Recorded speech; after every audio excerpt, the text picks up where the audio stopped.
Setiap suku di Indonesia punya pantangan atau pamali yang diwariskan leluhurnya. Salah satunya pamali dalam budaya Sunda di Jawa Barat. Pamali artinya adalah pantangan atau larangan berdasarkan adat. Bagi masyarakat Sunda, pamali bukan hanya sekadar larangan, tetapi juga bagian dari warisan budaya yang mengajarkan tentang kehati-hatian, rasa hormat, dan kearifan dalam menjalani kehidupan. Antara batas administrasi Jawa Barat dan Jawa Tengah, terdapat sebuah daerah dengan nama Losari. Di daerah inilah mengalir Sungai Pamali yang juga merupakan batas antara wilayah budaya suku Sunda dan wilayah budaya suku Jawa. Sekarang sungai itu menjadi batas provinsi antara Jawa Barat dan Jawa Tengah. Pamali diambil dari bahasa Sunda artinya pantangan, maknanya adalah orang yang ingin menyeberang, dianggap pamali atau pantangan karena merupakan wilayah orang lain. Pamali adalah serangkaian larangan, atau pantangan, yang diajarkan secara turun-temurun untuk menjaga perilaku, keselamatan, dan harmoni dalam masyarakat. Larangan-larangan ini, yang seringkali terkait dengan hal-hal mistis, atau kepercayaan, sebenarnya mengandung nilai-nilai moral, etika, dan bahkan aspek kesehatan yang bermanfaat. Asal-usul pamali. Keragaman budaya yang dimiliki masyarakat Jawa Barat tersebar di daerah-daerah, dan masih tetap dipegang teguh dalam kehidupan sehari-hari, terutama oleh masyarakat adat. Salah satunya adalah pamali. Masyarakat adat yang tersebar di Jawa Barat tidak bisa menghindari dari adanya perubahan dan kemajuan dalam segala aspek kehidupan, namun kekuatan untuk mempertahankan pamali. Pamali bisa berasal dari ucapan, perbuatan dari seorang yang sangat berpengaruh, yang terus disampaikan secara turun-temurun. Namun, pamali tersebut syarat dengan makna untuk keseimbangan manusia dengan alam, manusia dengan manusia, serta manusia dengan Sang Penciptanya, sehingga dengan keyakinan yang kuat, apabila melanggar ada akibatnya. Pamali bisa dibilang tabu atau meminjam istilah Freud. Tabu menurut Freud adalah hukum kode tidak tertulis masyarakat terdahulu. Adapun pamali dalam kondisi saat ini adalah untuk menjaga keseimbangan manusia atau penduduk yang mendiami alam sekitarnya agar terjaga dengan baik, yang akan berpengaruh terhadap sumber kehidupan dan penghidupan sekitarnya. Makna dan tujuan pamali. 1. Menjaga tata krama dan sopan santun. Banyak pamali berkaitan dengan adab makan, berbicara, atau berinteraksi dengan orang lain, menekankan pentingnya kesantunan dan rasa hormat. 2. Meningkatkan kesadaran akan bahaya. Beberapa pamali, seperti larangan bermain di malam hari, sebenarnya mengingatkan akan potensi bahaya yang mungkin terjadi. 3. Melestarikan alam dan lingkungan. Beberapa pamali, seperti larangan merusak tanaman atau mengambil barang dari hutan keramat, bertujuan untuk menjaga kelestarian alam. 4. Menghindari kesialan dan penyakit. Meskipun beberapa pamali dikaitkan dengan hal-hal mistis, tujuannya adalah untuk mendorong perilaku yang bijaksana, dan menghindari hal-hal yang dapat membahayakan diri sendiri, atau orang lain. Pamali dalam era modern.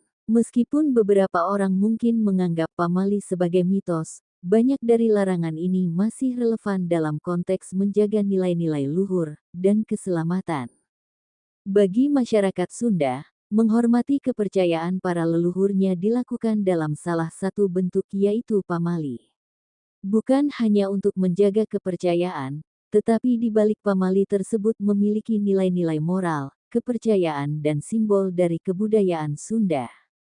Dalam Kamus Besar Bahasa Indonesia kata pamali, artinya adalah pantangan atau larangan berdasarkan adat. Sedangkan dalam Kamus Bahasa Sunda, kata pamali yang artinya adalah larangan sepuh anu maksudna, teu meunang ngalakukeun hiji, pagawean lantaran sok aya matakna, yang artinya tidak boleh melakukan perbuatan tertentu, karena nanti akan ada akibatnya. Biasanya pamali atau pantangan tersebut, sering diungkapkan oleh para leluhur kepada anak cucunya. Berikut adalah contoh pamali yang beredar di masyarakat Sunda dan makna dari pamali tersebut. 1. Ulah diuk di lawang panto, bisi nongtot jodoh. Artinya, jangan duduk di depan pintu, nanti susah dapat jodoh. Maksud pamali tersebut memiliki nilai etika untuk tidak duduk di depan pintu karena akan menghalangi jalan, juga apabila dilihat dari segi tata krama juga tidak sopan. 2. Ulah dahar bari ditanggai, bisi Dewi Padi ngambek Dewi Sri Pohaci. Artinya, jangan makan dengan piring di tangan, nanti Dewi Padi marah. Dalam pamali ini terdapat nilai-nilai etika, pendidikan, dan juga kepercayaan. Dari segi etika, memang tidak pantas dan tidak sopan apabila makan sambil memegang piring di tangan. Dari segi pendidikan, apabila makan sambil memegang piring di tangan, akan berisiko piring tersebut jatuh, sehingga lebih baik makan di tempat seperti meja. Dari segi kepercayaan, jika melakukan makan sambil dengan piring di tangan, itu berarti dianggap tidak menghormati Dewi Sri Pohaci, yang memberikan hasil kekayaan alam di masyarakat Sunda. 3. Ulah nyisaken sangu dina piring, bisi menangken pamajikan salaki goreng. Artinya, jangan menyisakan nasi di piring, nanti dapat pasangan yang tidak baik. 4. Ulah dahar bari sare, bisi gede hulu. Artinya, jangan makan sambil tidur, nanti kepalanya besar. Mungkin orang tua akan memberitahukan kepada anak apabila makan sambil tidur, makanan yang dimakannya tidak akan sampai ke dalam perut, akan tetapi makanannya akan sampai ke dalam kepala, sehingga kepalanya nanti akan besar karena dipenuhi oleh makanan. Akan tetapi dalam pamali tersebut, sebenarnya terdapat nilai etika dan pendidikan. Jika melakukan makan sambil tertidur, memang tidak pantas dan juga tidak sopan. Jika melakukan makan sambil tertidur, dikhawatirkan nanti akan tersedak, selain itu makanan yang dimakan kemungkinan akan jatuh. Dalam segi etika jika hendak makan, lakukanlah dengan seharusnya.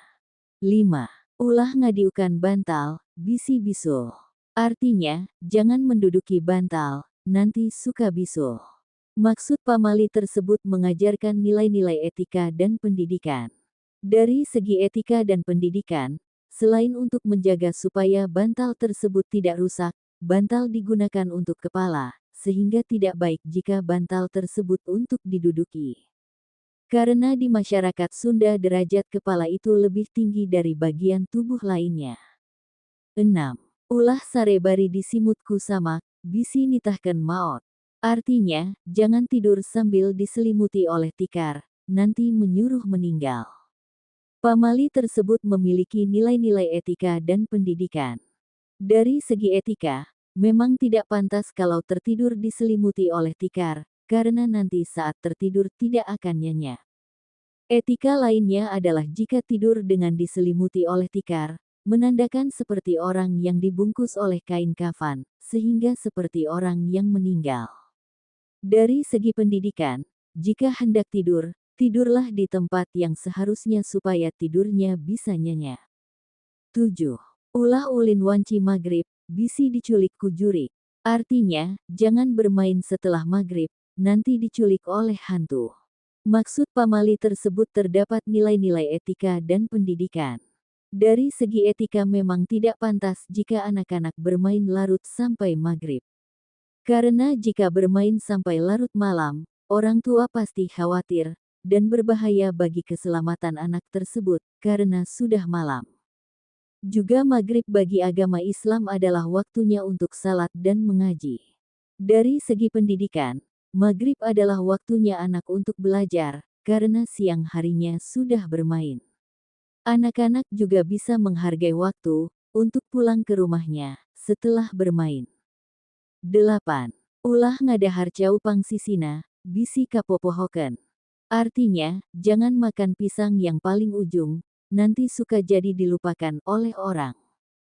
Pamali tersebut terdapat nilai-nilai pendidikan. Pisang yang paling ujung memang memiliki ukuran yang lebih besar, maksud dari pamali tersebut adalah, makanlah mulai dari yang kecil terlebih dahulu, lalu baru boleh makan yang ukurannya besar. Dengan pamali tersebut, Anak diajarkan untuk tidak rakus dalam memilih sesuatu. 9. Ulah osok ngegelan kuku, bisi pondok umur. Artinya, jangan suka menggigit kuku, nanti mempunyai umur pendek. Maksud pamali tersebut terdapat nilai-nilai etika dan pendidikan. Dari segi etika memang tidak sopan jika seseorang suka menggigit kuku. Untuk anak, perilaku seperti ini tidak baik, karena jika kebiasaan tersebut terus dilakukan, kuku anak tersebut akan rusak dan melukai kukunya. Dari segi pendidikan, jika anak suka menggigit kuku, terlebih lagi kuku anak tersebut kotor, dikhawatirkan kotoran tersebut termakan oleh anak. Dan jika anak suka bermain tanah, dikhawatirkan juga anak tersebut terjangkit cacingan. 10. Ulah potong kuku peting-peting. Artinya, jangan memotong kuku di malam hari. 11. Ulah dahar tungir hayam, bisi maot ngora keneh. Artinya, jangan makan pantat ayam, nanti meninggal masih muda. Pamali tersebut memiliki nilai pendidikan. Maksud pamali tersebut mengajarkan untuk tidak sering memakan daging pantat ayam, karena pantat ayam sangat mengandung banyak lemak, sehingga apabila dikonsumsi yang banyak, bisa menimbulkan kolesterol, dan tidak baik untuk kesehatan terutama bagi anak-anak. 12. Ulah ngadiukan bantal, bisi bisulan. Artinya, jangan menduduki bantal, nanti bisulan. 13. Ulah sare bari disimutku samak, bisi nitahken maot, artinya, jangan tidur sambil diselimuti tikar, nanti seperti menyuruh meninggal.